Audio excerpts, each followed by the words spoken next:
घबराना मत, हम अदलिया की दिल से इज्जत करते हैं। कौमें मुश्किल हालात की सख्ती से बंद करने के लिए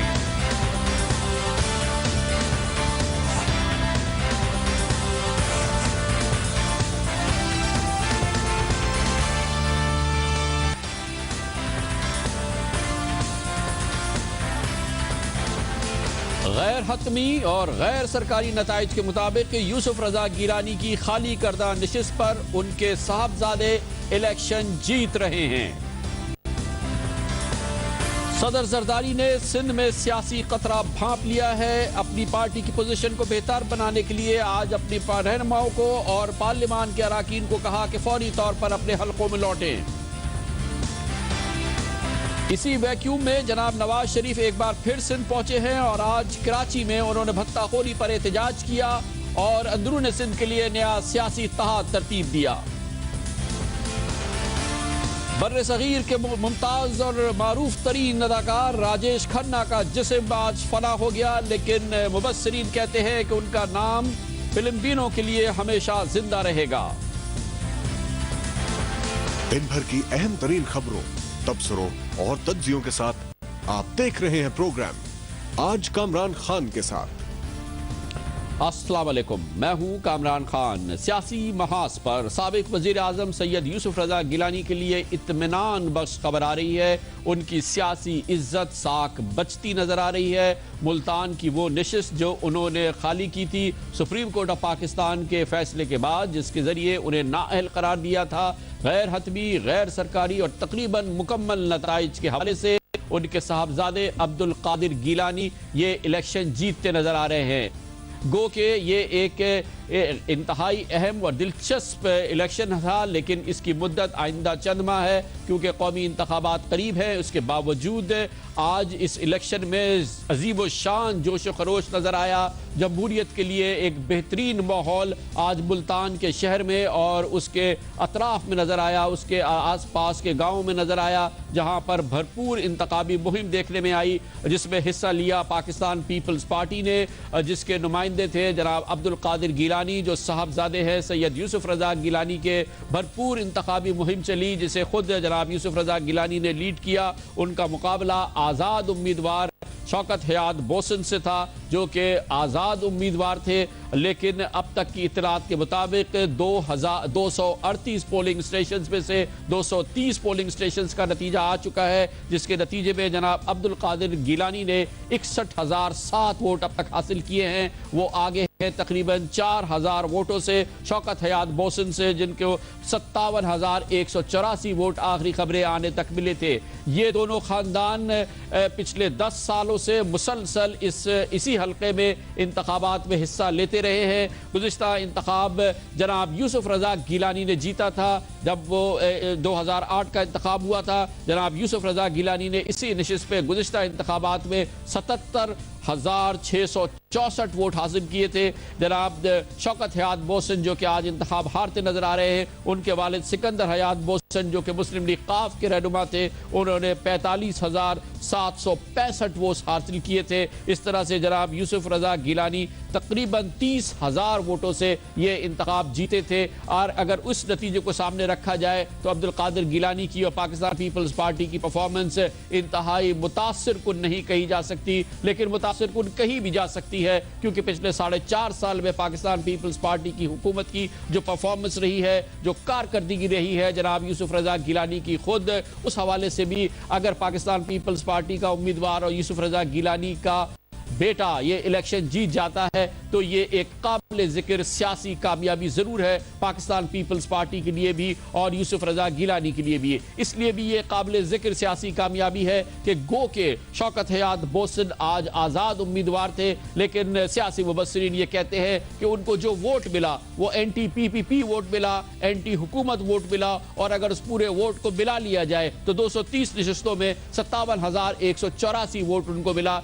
यानी कि इन वोटों में हमें पाकिस्तान मुस्लिम लीग नून के वोटों को शामिल करना होगा, तहरीक इंसाफ के वोटों को शामिल करना होगा, जमात इस्लामी और हिज़्ब इख्तिलाफ की दूसरी वोटों को शामिल करना होगा, और इन तमाम वोटों को शामिल करें। और उसके बावजूद अगर पीपल्स पार्टी का कैंडिडेट यूसुफ रजा गिलानी का बेटा इलेक्शन जीत जाता है तो ये ज़रूर एक बड़ी काबिल ज़िक्र सियासी खबर है। और इसी खबर के हवाले से ये बात जानना बहुत ज़रूरी है कि सन 2008 में गो के यूसुफ रजा गिलानी ये इलेक्शन जीते थे और 30,000 वोटों के करीब से जीते थे, लेकिन उसके बावजूद आज उनका बेटा ये इलेक्शन जीतता है, और चाहे वो 2,000 वोटों से जीते, ये अहमियत की बात है। 2002 में इसी निशिस्त पर पाकिस्तान मुस्लिम लीग नून के टिकट से सिकंदर हयात बोसन इलेक्शन जीते थे, जबकि 1997 में भी सिकंदर हयात बोसन ने इलेक्शन जीता था, जिनके साहबजादे आज ये इलेक्शन हारे हैं। 1993, 1990, 1988 में इसी निशिस्त पर ये इंतखाब सैयद यूसुफ रजा गिलानी जीत चुके हैं। तो हम ये कह सकते हैं कि पिछले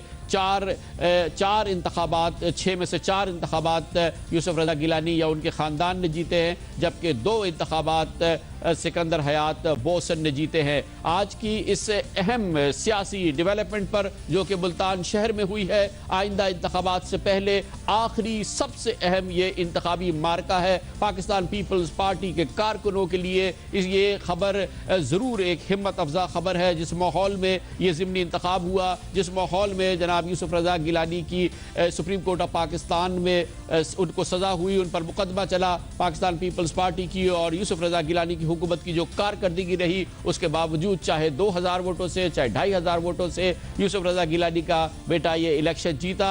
इसकी तफसीलात मजीद जानते हैं और इसके लिए जाते हैं मुल्तान, जहाँ पर हमारे साथ मौजूद हैं जी न्यूज़ के सीनियर कॉरेस्पॉन्डेंट जमशेद रिजवानी। जमशेद रिजवानी साहब, आप बताइएगा, जैसे कि आप प्रेडिक्ट कर रहे थे, बहुत कांटे का मुकाबला है। जाहिर है किसी भी इंतखाबात के लिहाज से ये बहुत ही एक नेक टू नेक फाइट है, और जाहिर है कि अभी भी नताइज हतमी नहीं है और अभी भी 7-8 पोलिंग स्टेशंस के नतीजा आना बाकी है। हम नहीं कह सकते कि उसका क्या नतीजा आएगा, लेकिन फिर भी ये जो लीड है, ये 2-2,500 वोटों की लीड, ये एक सिग्निफिकेंट लीड नजर आती है। आपको अभी क्या लेटेस्ट क्या खबरें मिल रही हैं? क्या नतीजा उस जानिब बढ़ रहा है जिसमें हम कह सकें कि अब्दुल कादिर गिलानी ये इलेक्शन जीत रहे हैं या जीत जाएंगे?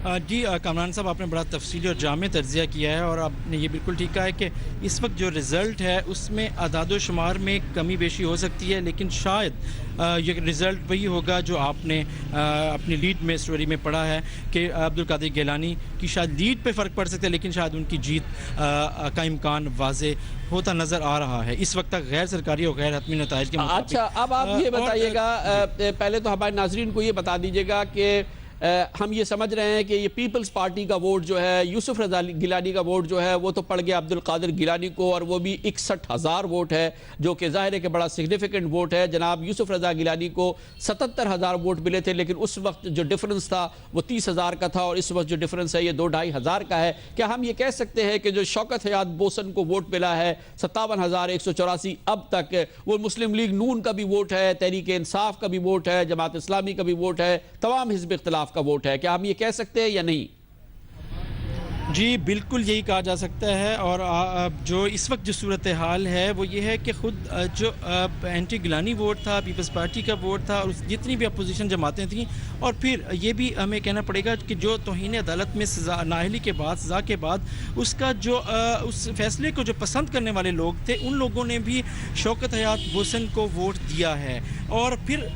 और इस हवाले से जो आपने शुरू में एक तज्जिया किया कि ये जमहूरियत के लिए बड़ी खुशाइंद बात है कि आज हम पूरा दिन कवर करते रहे मुख्तलिफ मकामात पर, और दोनों शौकत हयात बोसन ने भी और गिलानी साहब ने भी जो कैंपेन की वो एक बड़ी पुरअमन अंदाज में हुई। आज भी कोई इक्का दुक्का वाक़यात हुए हैं, लेकिन आज मजमूई तौर पर एक पुरअमन सूरत हाल है। लेकिन रिजवानी साहब, ये चीज़ भी बड़ी आपने नोट की है कि ये जो एक्साइटमेंट है लोगों का, ये तो बहुत ही ज़बरदस्त एक्साइटमेंट लोगों का, जोश खरोश के ये 4 माह के लिए इंतखाबात हो रहे हैं। ये ज़िमनी इंतखाब है, और इसमें जो मैं अभी देख रहा हूँ तकरीबन 1.5 लाख वोटर्स ने हिस्सा लिया है। कुल 3 लाख के करीब रजिस्टर्ड वोटर हैं। 50% भी इस इलेक्शन में लोगों को पार्टिसिपेट बाई इलेक्शन में करना, ये तो बहुत ही सिग्निफिकेंट बात है। क्या लोगों में बहुत जोश खरोश है? सियासी इस वक्त जोश नज़र आ रहा है लोगों में दोनों तरफ? जी बिल्कुल, यहाँ पे जो मैंने कहा ना कि दोनों जो ग्रुप्स थे ना, दोनों जो उम्मीदवार थे, उन्होंने एक तो कैंपेन बड़ी ज़ोरदार की और फिर जो इलेक्शन, क्योंकि जनरल इलेक्शन आने वाले हैं, उसके हवाले से भी लोग अपनी राय का इजहार करना को उन्होंने अपना ज़रूरी समझा है। और फिर जो सबसे अहम बात यह है कि सैयद यूसुफ रज़ा गिलानी की यहाँ जो 8 तारीख के बाद मौजूदगी थी, उसने भी अब्दुल कादिर गिलानी को इंतखाबी मुहिम में खासा फ़ायदा पहुँचाया है। और दूसरी तरफ जो शौकत हयात बोसन साहब के लिए जो खुशाइंद बात यह है कि उन्होंने तवक्को से ज़्यादा, यकीनन रिज़ल्ट शायद उनके लिए उतना अच्छा ना हो या वो मायूस कुन हो, लेकिन उनकी जो पूरी कोशिश थी और जो सरप्राइज़ देना चाहते थे पूरे पाकिस्तान में सियासी हलकों में, सियासी जमातों में, वो उन्होंने अब इस नतीजे की हद तक खासा दिया है। और जो गिलानी साहब के मुखालिफ जो चीज़ें चल रही थी उसको उन्होंने पूरी तरह कैश कराया है। जो शौकत हयात बोसन साहब ने, बहुत शुक्रिया जमशेद जज़बानी हमारे साथ है। बहुत अहम सियासी गो के इनसिग्निफिकेंट 4 महीने का इंतखाब है, लेकिन बहुत ही अहम, बहुत ही अगर दर्जा हरारत, सियासी दर्जा हरारत ना अपना हो, उस लिहाज से मुल्तान का इंतखाब ये बहुत अहम है। जो जीत रहे हैं या जीत गए हैं, ऑलमोस्ट जीत गए हैं गैर हतमी नताइज के मुताबिक, यूसुफ रज़ा गिलानी के साहबजादे अब्दुल कादिर गिलानी जो इस वक्त दूसरे नंबर के कैंडिडेट हैं, जो कि इस वक्त नेक एंड नेक साथ चल रहे हैं, लेकिन 2000 वोटों का डिफरेंस बहुत ज़्यादा है। शौकत हयात बोसन उनके कैंप में, उनके करीब मौजूद हैं। हमारे दूसरे कॉरेस्पॉन्डेंट मुल्तान में इमरान चौधरी। इमरान, बताइएगा कि जो नताइज अब तक आ रहे हैं, जो जिस शौकत हयात बोसन कैंप में जहाँ के आप करीब है, शौकत हयात बोसन भी आपके नज़दीक है, क्या यहाँ पर अब ये चीज़ आ रही है, समझ में आ रही है कि ये इंतखाब वो हार रहे हैं या हार गए हैं? जी, अभी तक तो ये नहीं कहा जा सकता कि वो हार गए हैं या हारने वाले हैं, क्योंकि वो अभी तक बहुत ज़्यादा उम्मीद भी हैं कि उनका ये कहना है कि अभी क्योंकि 25 पोलिंग स्टेशन जो हैं उनका अभी रिजल्ट आना है, और अभी तक जो 230 पोलिंग स्टेशन आए हैं उसके अंदर जो गैर हतमी और जो गैर सरकारी नताइज हम तक पहुँचे हैं, उसके अंदर सैयद अब्दुल कादिर गिलानी के जो हैं वो 61,000 वोट हैं, और जो शौकत बोसन हैं उनके 57,000 समथिंग वोट जो हैं वो हमें बताए गए हैं। यूँ 3-3,500 का डिफरेंस आ रहा है, लेकिन अभी तक जो शौकत हयात बोसन का घर है वहाँ पर जो उनके हामी हैं वो बहुत बड़ी तादाद में मौजूद हैं, और वो पुरजोश भी नज़र आ रहे हैं कि वो जो 25 पोलिंग स्टेशन बाकी हैं वो उनको उनमें ये मुकाबला कर पाएंगे। अब से थोड़ी देर पहले शौकत हयात बोसन से जब हमारी बात हुई तो उनका कहना था कि मैं ये जो तमाम कैंपेन थी इसके अंदर मेरा एक नारा था कि मैं उस शख्स के जी इमरान, ये भी बताइएगा कि ये इस वक्त तो इनको तमाम हिज़्ब इख्तलाफ का वोट मिला है, पूरा एंटी पीपीपी वोट जो है, जो हमें जो मालूमात मिल रही है, वो पूरा एंटी पीपीपी वोट शौकत हयात बोसन मिला है। आइंदा इंतखाबात में अगर इसी तरह से, मिसाल के तौर पे इसी हल्के में या मुल्तान के दूसरे हल्कों में पीपल्स पार्टी के मुकाबले में तहरीक इंसाफ और पाकिस्तान मुस्लिम लीग नून के उम्मीदवार खड़े होंगे, तो ये जो एंटी पीपीपी वोट है ये तो मजीद तकसीम हो जाएगा, और मुल्तान में शायद जो पीपल्स पार्टी के उम्मीदवार हैं उनके नताइज इस नतीजे से भी बेहतर नजर आए, कम अज कम सतही तौर पे इस वक्त तो ये नजर आता है।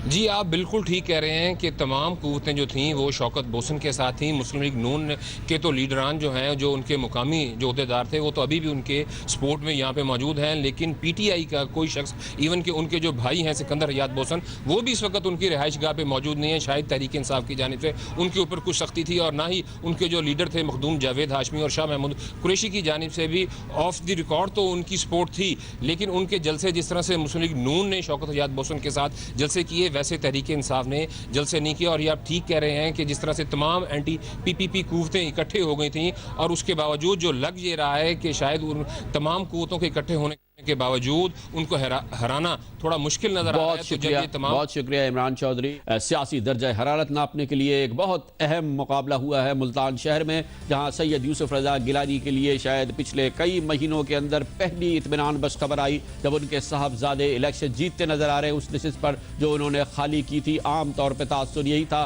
कि 4.5 साल की पीपल्स पार्टी की परफॉर्मेंस के बाद, जनाब यूसुफ रज़ा गिलानी की कारकर्दगी के बाद उनके हल्के के लोग भी उन्हें मुस्तरद कर देंगे। मुस्तरद तो उन्होंने किया, लेकिन इतने तफसील से, इतने फैसला कुल अंदाज में नहीं जैसा कि हमारी तवक्को थी या लोगों की या सियासी मुबस्सिरीन समझते थे। पाकिस्तान पीपल्स पार्टी का उम्मीदवार यूसुफ रज़ा गिलानी के साहबजादे इलेक्शन जीतते नजर आ रहे हैं, और वो उम्मीदवार जिसे तमाम हिज़्ब इख्तलाफ का वोट मिला। हम ये नहीं कह सकते कि तहरीक इंसाफ ने भरपूर तौर पर इंतखाबात में हिस्सा लिया या पाकिस्तान मुस्लिम लीग नून ने लिया, लेकिन ये हम जरूर कह सकते हैं कि तमाम एंटी पीपीपी वोट, तमाम एंटी हुकूमत वोट जरूर सिकंदर हयात बोसन के साहबजादे शौकत फतहियात बोसन को मिला, लेकिन उसके बावजूद वो इंतखाब नहीं जीत सके और पाकिस्तान पीपल्स पार्टी का कैंडिडेट तकरीबन 2000 वोटों से ये इलेक्शन जीतता नजर आ रहा है। चंद पोलिंग स्टेशन का नतीजा बाकी है। अगर कोई मुआवजा नहीं हो जाता तो पाकिस्तान पीपल्स पार्टी के लिए एक इत्मीनान बख्श खबर है। इंतखाबात से चंद माह कबल लेते हैं कमर सा ब्रेक और उसके बाद जिक्र करेंगे। इत्मीनान बख्श खबर मुल्तान से जरूर आई है लेकिन अंदरून सिंध से नहीं आ रही। आज जनाब आसिफ अली जरदारी ने पीपल्स पार्टी के रहनुमाओं को अरकान पार्लियामेंट जिनका ताल्लुक अंदरून सिंध से था बिलावल हाउस में तलब किया, उनकी सरजनिश भी की और उनसे कहा कि फौरी तौर पर अपने हलकों में जाए, अवाम से राब्ता करे और इंतखाबी मुहिम का आगाज करे। अंदरून सिंध में टेम्परेचर क्या है तफसील से आप देखेंगे छोटे से कमर से ब्रेक के बाद।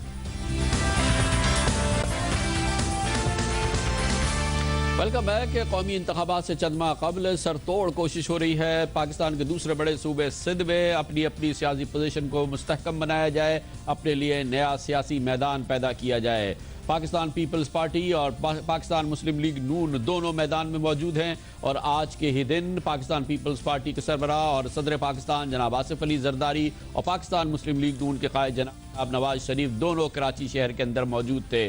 जनाब जरदारी बिलावल हाउस में अपनी पार्टी की रहनुमाओं से अहम मुलाकातें कर रहे थे, आइंदा की हिकमत अमली तरतीब दे रहे थे। ये तमाम रहनुमा इनका ताल्लुक सिंध से था। दूसरी जानिब जनाब नवाज शरीफ कराची के मेरिट होटल के अंदर अपने लिए एक नया सियासी इत्तेहाद तश्कील दे रहे थे। सिंध की कौम परस्त जमात सिंध यूनाइटेड पार्टी के साथ एक नया इत्तेहाद पाकिस्तान मुस्लिम लीग नून का जन्म पा रहा था। जलाल महमूद शाह के साथ जनाब नवाज शरीफ हाथ मिला रहे थे। इससे पहले मुमताज़ अली भुट्टो अपनी पार्टी के साथ पाकिस्तान मुस्लिम लीग नून में शामिल हो चुके हैं। सिंध के दूसरे बहुत अहम रहनुमा भी पाकिस्तान मुस्लिम लीग नून में ऐसे जिनका क्या सियासी खतकाट है पाकिस्तान मुस्लिम लीग नून में शामिल हुए हैं या उनको शामिल करने की भरपूर कोशिश की जा रही है। सबसे अहम इजलास आज जनाब आसिफ अली जरदारी कर रहे थे बिलावल हाउस में, जहां उन्होंने पाकिस्तान पीपल्स पार्टी से सिंध से ताल्लुक रखने वाले कौमी असम्बली के मेंबरान, सूबाई असम्बली के मेंबरान और दूसरे रहनुमाओं को बुलाया हुआ था और उन्होंने मुतनब्बे किया कि गो के पाकिस्तान पीपल्स पार्टी के खिलाफ उस हुकूमत के खिलाफ साजिश हो रही है और इससे पहले भी हो रही थी, लेकिन इंतखाबात के मौके पर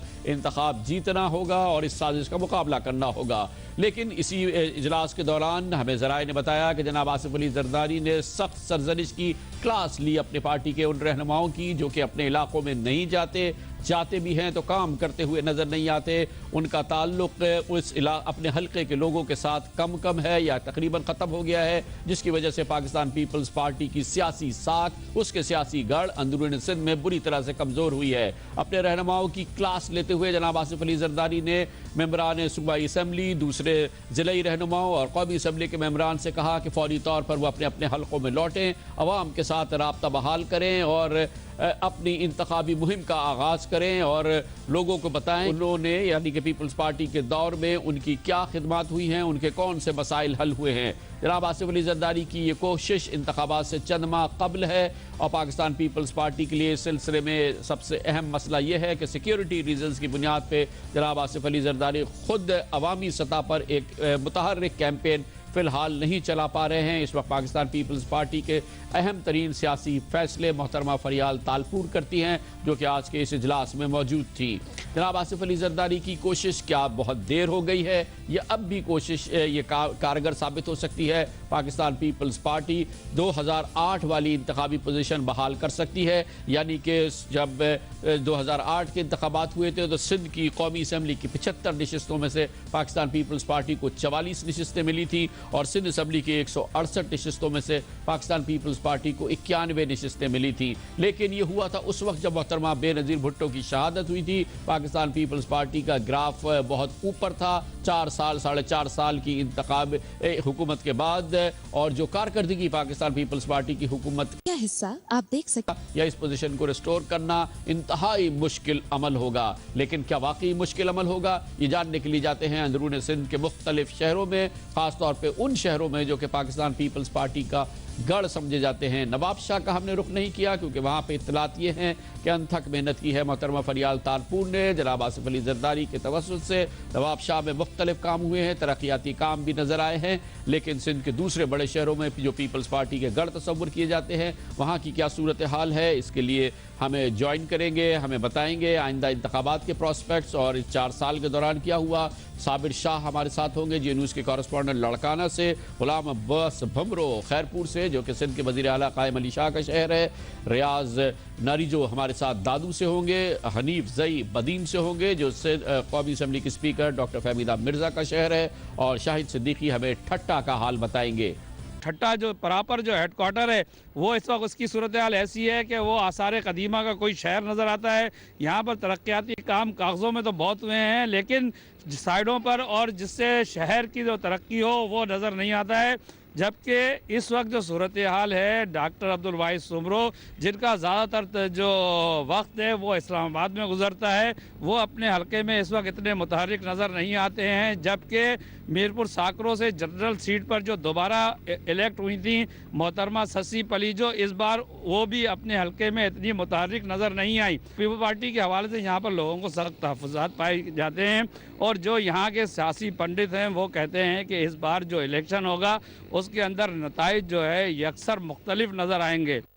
225 पर मुंतखब होने वाली डॉक्टर फहमीदा मिर्ज़ा जो स्पीकर कौमी असम्बली भी हैं, उनके बारे में यकीनन ये कहा जा सकता है वो वक्तन अपने हलके में अपनी आवाम के साथ राब्ते में दिखाई देती हैं, लेकिन NA 224 पर सूरत हाल बिल्कुल मुख्तलिफ है, और वहाँ से मुंतखब होने वाले जो गुलाम अली निज़ामानी हैं उनके बारे में आवाम की राय यकसर जो है मुख्तलिफ है। यहाँ तक कि मातली और जो टनोबागो का हल्का है, हल्का इंतखाब है, वहाँ पर उनके लिए तलाश गुमशुदा बैनर तक लगाकर लोगों ने एहतजाज किए जाते हैं, और वो सिर्फ इंतखाबात के दौरान नजर आए, उसके बाद आवाम का ये कहना है कि वो बिल्कुल नजर नहीं आए। सूबाई असम्बली की नशिस्तें वहाँ उस हवाले से भी मुंतखब नुमाइंदों का किरदार के बारे में और अवामी राब्ते के बारे में जो अवाम की राय वो खासी मायूस कुन है, और उनका ये कहना है कि लोगों के दुख दर्द और काम के हवाले से जो MPAs हैं उनका किरदार भी कोई खास नज़र नहीं आ रहा। कामरान खान साहब, जहाँ तक मैं इन मुंतखब नुमाइंदों के आइंदा मुस्तकबिल की बात करूँ तो यकीनन आवाम बहुत मायूस है, आवाम में नाउमीदी पाई जाती है, ख़ास तौर पर तरक्याती कामों के हवाले से। शहर जो हैं वो 4.5 साल के दौरान यहाँ पर तरक्याती काम नहीं हुए, और अच्छे जो रास्ते किसी वक्त अच्छे होते थे वो खंडात में तब्दील होते जा रहे हैं। इसके अलावा सैलाब जो फ्लड आए थे गुज़श्ता साल, उसके हवाले से भी लोगों में काफ़ी मायूसी और शिकायत पाई जाती है।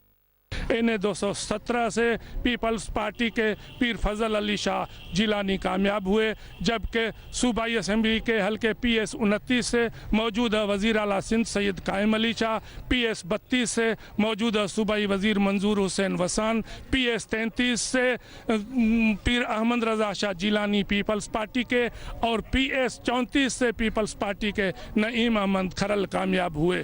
पीपल्स पार्टी के उम्मीदवार इलेक्शन जीतने के बाद अपने हलकों में अब तक मुतहरक नहीं आए, नौकरियां मनपसंद लोगों को दी, लोड शेडिंग ख़त्म नहीं हुई, बदअमनी का राज है, करप्शन बढ़ गई है। लोगों का कहना है कि अब वो पीपल्स पार्टी के उम्मीदवारों को वोट नहीं देंगे, क्योंकि पीपल्स पार्टी के उम्मीदवारों ने जो उनके साथ वायदे किए थे वो वायदे नहीं निभाए, इसलिए वो पीपल्स पार्टी के से बेजार हो चुके हैं, और वो कोई मुताबादिल तलाश कर रहे हैं कि कोई उनके मुकाबले में उम्मीदवार आए ताकि वो उनको वोट देकर अपनी दिल की भड़ास पूरी करें। जिस दादू में 2 कौमी और 4 सूबाई से नशस्तें हैं। पिछले आम इंतखाब में तमाम की तमाम नशस्तें पीपल्स पार्टी के गोद में गई थी, लेकिन बदकिस्मती से देखने में यह है कि जब से ये अरकान सूबाई कौमाई से भी यहाँ से जीत के गए हैं, तब से इनकी हाजिरी अपने अपने अपने इंतखाबी हल्कों में इंतहाई कम दिखाई दी है। इस मामले में सबसे ख़राब रिकॉर्ड जो वो है वो सूबाई सिंध के सूबाई वज़ीर पी मज़लक का है, जिनके लिए ये आमतौर पर मशहूर है कि ये 4 सालों में सिर्फ 23 दिन अपने इंतखाबी हल्के में मौजूद रहे हैं। और इस हवाले से दादू जोई से जो मुंतखब को आए थे रुकन कौमी असेंबली पी रफ़ीक जमाली, उनके हवाले से ये आम इम्पैक्ट ये है कि वो अपने वोटरों के दरमियान मौजूद रहने की कोशिश में कामयाब रहे हैं। यहाँ पर जो सूरत हाल में लिखा बताता चलूँ आपको, इन अरकान ने असेंबली कौमी असेंबली सूबाई असेंबली की, वो ये है कि शहर के अंदर जो हैं 3 ख़वातीन रुकन असेंबली रहती हैं, रुकन सूबाई असेंबली रहती हैं, 2 जो हैं MPA शहर में रहते हैं, एक सूबाई वज़ीर रहता है, एक MNA रहता है। इसके बावजूद शहर में कई दिनों से ड्रेनेज सिस्टम तबाह हुआ है। शहर का मंजर कुछ ऐसा दिखाई देता है जैसे कभी कोई सैलाब आया हो, कोई बारिशें हुई हो जिसके नतीजे में ड्रेनेज सिस्टम तबाह हुआ हो। ये है इनकी परफॉर्मेंस। इस हवाले से यहाँ पर कई जो है इनके वोटर और मुख्तलिफ देहात के लोगों ने तलाश गुमशुदा मुंतखब नुमाइंदों के हवाले से एक एहतजाजी सीरीज़ भी शुरू कर रखी थी जो काफ़ी दिन चली भी थी। लेकिन अभी जो इंतखाबी हलकों से जो मैं बता चलूँ कि इनकी ये तैयारी नज़र आ रही है, वो कितनी भी चाहे क्यों ना हो, लेकिन आने वाले इंतखाबात के लिए पीपल्स पार्टी के जो उम्मीदवार के लिए आसानी होंगे, क्योंकि यहाँ पर मुस्लिम नून के रहनुमा लियाकत जतोई ने इनको काफ़ी टफ टाइम दिया हुआ है। इस वक्त सूरत हाल ये है कि लाड़काना जिले में 4 MNA और 8 MPA साहिबान हैं और वो यकीनी तौर पर मुतहरिक तो हैं, लेकिन वो सिर्फ अपने लिए मुतहरिक है या और अपने दोस्तों के लिए है। आम पब्लिक का कोई पुरसान हाल नहीं है और इस तरह पीपल्स पार्टी की मकबूलियत दिन ब दिन कम हो रही है। इसका अंदाजा आप इससे लगा लीजिए कि महज 2 रोज पहले पीपल्स पार्टी के चेयरमैन जनाब बिलावल भुट्टो जरदारी साहब अपने गैर मुल्की दोस्तों के साथ जब गड़ी खुदाबख्श भुट्टो में अपनी वालदा की कब्र पर फातह खानी के लिए आए तो वहां पर लोगों की ज्यादा तादाद मौजूद नहीं थी उनके इस्तकबाल के लिए। और इसी तरह जब वो लाड़काना के बंदर रोड, बाकरानी रोड, पाकिस्तान चौक से गुजरे तो आम आदमी सिर्फ उनको इस तरह देख रहे थे कि एक कॉन्वॉय तो जा रहा है। बहुत से लोग इस मौके पर दरखास्तें भी लिए हुए थे, लेकिन उन्होंने सिर्फ गाड़ी में बैठकर ही हाथ हिलाने पर इक्तफा किया और किसी से भी कोई दरखास्त नहीं ली, जिससे और ज्यादा पीपल्स पार्टी की मकबूलियत पर असर पड़ा है।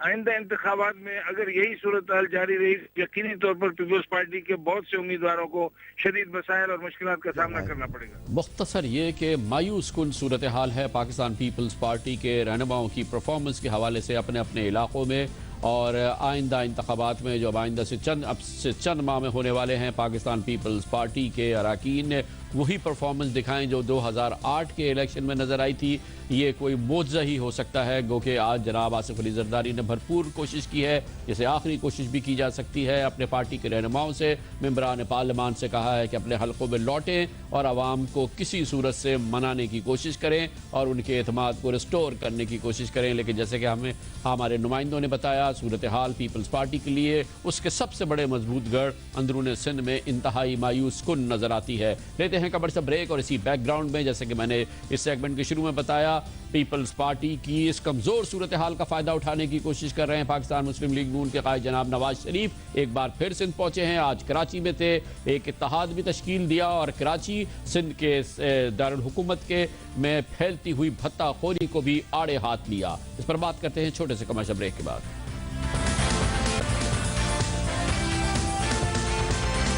Welcome back. सिंध ही है इस वक्त फोकस दोनों बड़ी सियासी जमातों का अपनी सियासी पोजीशन को बेहतर बनाने का। जैसे कि हमने आपको वक्फ से कबल बताया, पाकिस्तान पीपल्स पार्टी अब हर सूरत में पूरी कोशिश कर रही है कि सिंध में अपनी मजबूत पोजीशन को बरकरार रखे।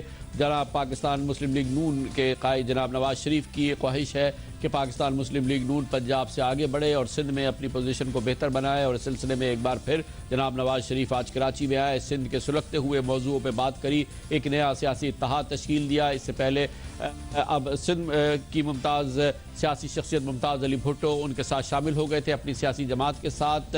लियाकत जतोई भी पाकिस्तान मुस्लिम लीग नून में शामिल हो चुके हैं और आज सिंध यूनाइटेड पार्टी जिसके सरबराह जलाल महमूद शाह हैं, उन्होंने जनाब नवाज शरीफ और पाकिस्तान मुस्लिम लीग नून के साथ एक नया सियासी इत्तेहाद तश्कील दिया। जनाब नवाज शरीफ ने आज इस सिलसिले में तकरीब से खिताब किया, सिंध और कराची के अहम मौजूआत पर बात करी और सबसे इम्पॉर्टेंट मौजू इस वक्त कराची जहाँ पर वो खिताब कर रहे थे वहाँ का भत्ताखोरी, और इस पर जनाब नवाज शरीफ ने हुकूमत को और यहाँ की पॉलिटिकल पार्टीज़ को आड़े हाथ लिया। भत्ताखोरी के खिलाफ एक पुरजोर पोजीशन उन्होंने ली।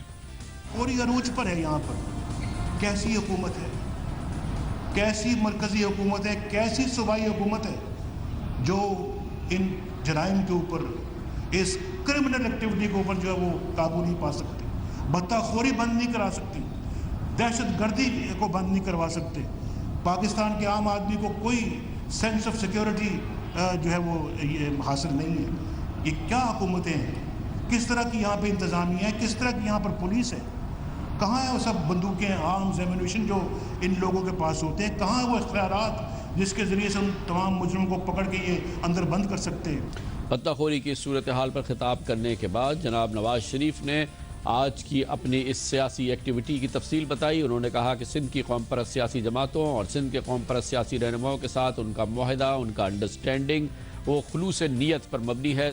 सिंध के जो मसाइल हैं, ख़ास तौर पर सिंध की कौम परस्त जमातें, उनके जो कंसर्न्स हैं उसको पाकिस्तान मुस्लिम लीग नून और वो ज़रूर एड्रेस करेंगे। महमूद शाह साहब को मैं बिल्कुल यकीन दिलाता हूँ कि जो दस्तखत जिस स्पिरिट से किए हैं उसी स्पिरिट से इंशाल्लाह हम आपका साथ देंगे और हमने एक दूसरे पे यकीन किया, एक दूसरे से एक बड़े यकीन के साथ हाथ मिलाया और इंशाल्लाह अल्लाह चाहेगा वक्त आएगा जब ये सब चीज़ें साबित होंगी। आपके साथ कर रहे हैं इंशाल्लाह तो खुलूस नीयत के साथ कर रहे हैं। इस तमाम कोशिश का जनाब नवाज शरीफ के सिंध के मुसलसल दौरों का क्या उनकी सियासी जमात को आइंदा इंतखाबात में फ़ायदा होगा? पाकिस्तान पीपल्स पार्टी की पोजीशन कमज़ोर हो सकती है और वो पोजीशन जो उसने सन 2008 के इंतखाबात में हासिल की थी क्या वो कम हो सकती है? इस पर हम बात करेंगे। स्टूडियोज़ में हमारे साथ मौजूद हैं BBC से मुंसलिक सीनियर सहाफ़ी रियाज सुहेल। बहुत बहुत शुक्रिया रियाज सुहेल साहब। सिंध की सियासत पर आपकी ख़ास निगाह है, BBC के लिए आपने बड़े खुसूसी इसमें प्रोग्राम्स भी किए। आप ये बताइए कि आपको लगता है कि जनाब नवाज शरीफ जो ये पूरी कोशिश कर रहे हैं आइंदा इंतखाबात में उनकी सियासी जमात को इसका कुछ फ़ायदा हो सकता है, ख़ास तौर पर अंदरून सिंध में? जी, नवाज शरीफ साहब जिस तरह पिछले 2-3 साल में मुसलसल सिंध आ रहे हैं, इससे कम से कम ये तो एक तासुर पैदा हो रहा है कि वो सिंध की सियासत में भी दिलचस्पी रखते हैं। इससे पहले हम देखें तो 2 साल तक बिल्कुल उनकी कोई यहाँ पे हाजिरी नज़र नहीं आती। उसके बाद कुछ जो बड़े नाम हैं जो अपने ट्राइब्स में, लोकल पॉलिटिक्स में उन्होंने इनकी जमात में शमूलियत भी अख्तियार की है, मगर अभी तक एक जो गैप है कि लोकल वर्कर का, लोकल पॉलिटिशियन का, वो अभी तक मुस्लिम लीग नून में नज़र नहीं आता। तंजीमी तौर पर हम देखें तो मुस्लिम लीग नून अभी तक सिंध में जम नहीं सकी है। बहैसियत सियासी जमात इसकी पोजीशन नहीं है, लेकिन ये जो ये इस वक्त तरतीब दे रहे हैं इत्तेहाद और अलाइंसेस और पार्टियों के साथ और शख्सियात के साथ मिल रहे हैं, वो ट्रांसफॉर्म हो सकती है इनके नाम और इनकी पार्टी की पोजीशन के साथ कि कोई उसकी किसी किस्म की कोई पोजीशन बने उसकी इंतखाबात में, आइंदा इंतखाबात में? देखें, जैसे आज जलाल महमूद शाह साहब से उन्होंने अलायंस किया है। जलाल महमूद शाह साहब पिछली हुकूमत में 90s की हुकूमत में सिंध असम्बली में डिप्टी स्पीकर रहे हैं। मियां नवाज शरीफ साहब उन दिनों में वज़ीर आज़म थे, ये उनके पुराने इत्तेहादी थे, आज दोबारा उन्होंने इत्तेहाद किया है। तो उनकी एक ऐसी पोजीशन है कि जलाल महमूद शाह साहब जो अपनी सीट कामयाब नवाज शरीफ और PML नून की हिमायत के साथ मिसाल के तौर पर लियाकत जतोई शामिल हुए, क्या वो दोबारा जीत सकते हैं दादू में PML नून के फ्रंट से? सिंध में ऐसी काफ़ी इलाके हैं, कुछ ऐसी फैमिलीज़ हैं जिनके बारे में ये असर आम होता है कि जब तक उन्हें आशीर्वाद हासिल ना हो वो अपने तौर पर जीत नहीं सकते हैं। जतोई साहब ने पिछली वहाँ से MNA थे, उससे पहले भी वहाँ MP रहे हैं, सिंध के वज़ीर आला भी रहे हैं, मगर अभी तक उनकी इतनी ज़्यादा मजबूत पोजीशन हाल फिलहाल तो नज़र नहीं आती है। ऐसे ही मंजूर पंवर साहब हैं जो वो भी पिछले दिनों में सूबाई वज़ीर रहे हैं। जब आप कह रहे हैं कि आशीर्वाद हो, आपका मतलब ये है कि जो इस्टेब्लिशमेंट की सपोर्ट होती है सिंध के चंद फैमिलीज़ को और बड़े लोगों को, फिर वो अपनी सियासी पोजीशन बनाते हैं और फिर उस सियासी पोजीशन का इंतखाब पे असर होता है? जी बिल्कुल, मेरा यही मकसद था कि इस्टेब्लिशमेंट की जब तक आशीर्वाद नहीं होती हैं तो ये चंद फैमिलीज़ हैं उस वक्त तक ये एक ही जगह जमा होती हैं या मुख्तलिफ जगहों पे होती हैं, फिर उसी ट्रेंड को वो सेट करती हैं, वहीं से पता चलता है कि ये इस तरफ जा रहे हैं। अभी इस वक्त काफ़ी जो फैमिलीज़ हैं वो PMLQ में इंटेक्ट हैं और काफ़ी साहब ने कोशिश की है कि वो PMLN में आए, मगर उनको अभी तक या तो सिग्नल नहीं मिला या तो वो किसी बड़े फैसले के इंतजार में कि अभी तक वो शामिल नहीं हुए। जैसे में शिराजी फैमिलीज़ की नाम लिया जा सकता है या जतोई फैमिली का नाम लिया जा सकता है या मेहर फैमिली जो घोटकी की है उनका नाम लिया जा सकता है। इस हवाले से अगर ये सारी इस फैमिली आके PMLN में शामिल हो जाएं तो ये कहा जा सकता है जहाँ भी शामिल हो जाए, बिल्कुल जहां भी शामिल हो जाएं तो वो कहा जा सकता है कि उनकी पोजीशन क्या इम्कान है कि PMLF में शामिल हो जाएं? अब गो के बड़े पीर पगारा साहब का तो इंतकाल हो गया, मौजूदा पीर पगारा के साथ मिल सकती हैं ये जी बिल्कुल। इस वक्त अगर हम देखें तो गौस बख्श मेहर साहब की मुलाकात हो चुकी है, राजा साईं से और बाब गुलाम रहीम का भी रब्ता है, तो एक दूसरा पीपल्स पार्टी के सामने उनका ही इत्तेहादी एक दूसरा मजबूत ग्रुप भी तश्कील देने की कोशिश कर रही है। अगर ऐसी सूरत हाल होती है तो PMLN के लिए चैलेंजेस ज़्यादा होंगे मौजूदा वक्त में, क्योंकि मौजूदा वक्त तो सिर्फ पीपल्स पार्टी उसके सामने चैलेंज है, अगर बड़ा मजबूत ग्रुप आता है तो एक और चैलेंज भी सामने होगा।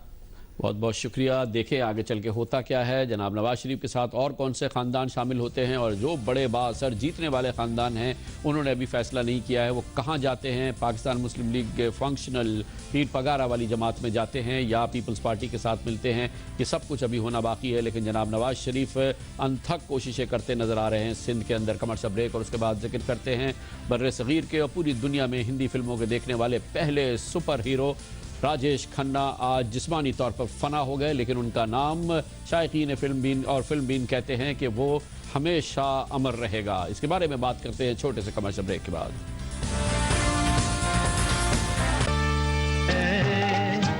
बड़ी मुश्किल से मगर दुनिया में दोस्त मिलते हैं, दिए जलते हैं। राजेश खन्ना बॉलीवुड के पहले ओरिजिनल असल सुपरस्टार जिन्होंने कल अपनी आखिरी सांसें ली थी, आज जिस्मानी तौर पे मुकम्मल तौर पर फना हो गए जब मुंबई के एक राजघाट में उनकी चिता को आग लगा दी गई। राजेश खन्ना जिस्मानी तौर पर फना हो गए। बर्रे सगीर की में इंडियन फिल्मों के शायकीन के लिए ये दौर ख़त्म हो गया। ये चैप्टर आज क्लोज हुआ जब उनके नवासे ने उनकी चिता को आग लगाई। राजेश खन्ना जिन्होंने 60 और 70 की दहाई में और 80 के इब्तदा में फिल्म बीनों की दिलों पर राज किया था, कल उन्होंने आखिरी सांस ली थी जब उनके गुर्दों ने काम करना छोड़ दिया था। राजेश खन्ना के दुनिया से रुखसत होने पर न सिर्फ ये कि फिल्म बीन इंतहाई अफसोस में हैं, भारत के और दुनिया के मुमताज़ तरीन लोग उनकी दुनिया से जाने पर और उनकी रहलत पर अपने अफसोस का इजहार कर रहे हैं। बर्रे सगीर की मुमताज़ मुगैना गुलकारा लता मंगेशकर ने राजेश खन्ना के जाने पर आज कहा, सुपरस्टार क्या होता है वो सिर्फ राजेश खन्ना जी ने प्रूव किया था और तब से हम जानने लगे कि सुपरस्टार है। कितनी फिल्में उन्होंने की, कितना नाम हुआ। किसी भी तरह का गाना हो, मतलब भले क्लासिकल हो या और भी किसी तरह का गाना हो, वो इतना परफेक्ट उसको लिप मोमेंट होता था कि और मुझे नहीं लगता कोई कर सकता है। फिल्म बीन कहते हैं और फिल्म क्रिटिक्स कहते हैं कि राजेश खन्ना को ओरिजिनल सुपरस्टार इसलिए तस्लीम किया जाता है कि उन्होंने 70 की दहाई में 15 लगातार फिल्मों में काम किया और 15 की 15 फिल्में लगातार तौर पर सुपर हिट रही और उन्होंने सबसे ज़्यादा बिजनेस किया। ये वो रिकॉर्ड है जो आज तक ना शाहरुख खान तोड़ सके हैं और ना ही आमिर खान। इसीलिए राजेश खन्ना को ये मुनफरिद नाम और ये मकाम हासिल रहा। फिल्मी शायकीन और फिल्मी मुबस्सरीन कहते हैं कि राजेश खन्ना की कामयाबी में और उनको सुपरस्टार बनाने में बहुत बड़ा और कलीदी किरदार रहा उनके गाने गाने वाले किशोर कुमार का, और वो गाने जो उन पर पिक्चराइज हुए उनको लिखने वाले आनंद बख्शी का, और इन गानों के मूसीकार आर डी बर्मन का। ये वो गाने हैं जिन्होंने राजेश खन्ना को अमर बना दिया। अब भारत में और पाकिस्तान में भी मुख्तलिफ सर्वेज हो रहे हैं, पोल्स हुए हैं जिसमें अंदाज़ा लगाने की कोशिश की गई है कि वो कौन से 5 गाने थे जिनको जो सुपरस्टार हीरो को सुपरस्टार बना गए। वो 5 गाने हम आपको उसकी झलक आपको सुनाएंगे और उसके साथ ही हमारे आज के प्रोग्राम का इख्तिताम होता है। कामरान खान को इजाज़त, अल्लाह हाफिज़ नासिर। दूर जब दिन ढल जाए सांझ की दुल्हन बदन चुराए चुपके से आए मेरे ख्यालों के आंगन में कोई सपनों के दीप जलाए रूप तेरा मस्ताना प्यार मेरा दीवाना भूल कोई हमसे ना हो जाए। तेरा मस्ताना प्यार मेरा दीवाना भूल कोई हमसे ना हो जाए। जिंदगी का सफर है ये कैसा सफर कोई समझा नहीं कोई जाना नहीं।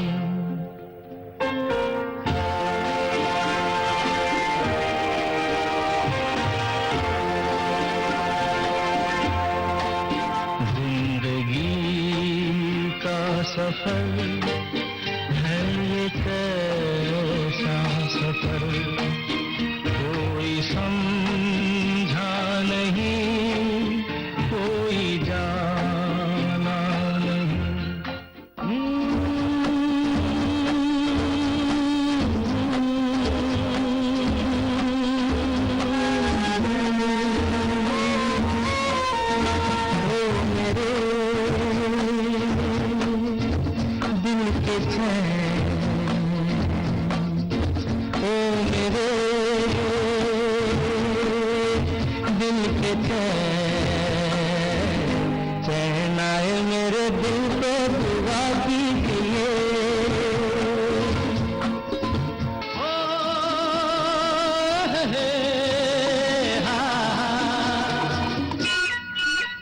मेरे सपनों की रानी कब आएगी तू, आए रुत मस्तानी कब आएगी तू, बीती जाए जिंदगानी कब आएगी तू, चलिया।